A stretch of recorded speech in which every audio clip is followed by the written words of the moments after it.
សូមកុំដៀគ្រូសូមកុំដៀគ្រូជីវភាពមិនធូរតែខំបង្រៀនឲ្យអ្នកធ្វើធំមេឃុំធ្វើស្មៀនខ្លះខ្លាជាមានទាហានអុកញ៉ាសូមកុំដៀគ្រូអ្នកមីងលោកពូបណ្ឌិតបរិញ្ញាឯកឧត្តមជំទាវនិស្សិតសិក្សាដែលមានវាសនាធ្វើធំជាងគ្រូដៀគ្រូមិនល្អទោះបីគ្រូក្រស្មោះសរតស៊ូបង្រៀនយើងចេះអានសរសេរគូព្រឹកម្ជូរល្ងាចម្ជូរគឺម្ហូបគ្រូយើងសូមកុំដៀគ្រូទោះបីក្រយូរក៏មិនត្អូញឡើយធ្វើម្ដេចកំព្រេងលេងល្បែងគៀកកោយឲ្យគ្រូមិនស្បើយគេងខ្នើយក្រក្រៃ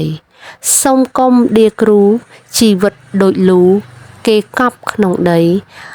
តែគ្រូប្រឹងរស់ចែងចាំងរស្មីដល់ញាតប្រុសស្រីផុតក្តីអន្តរាយ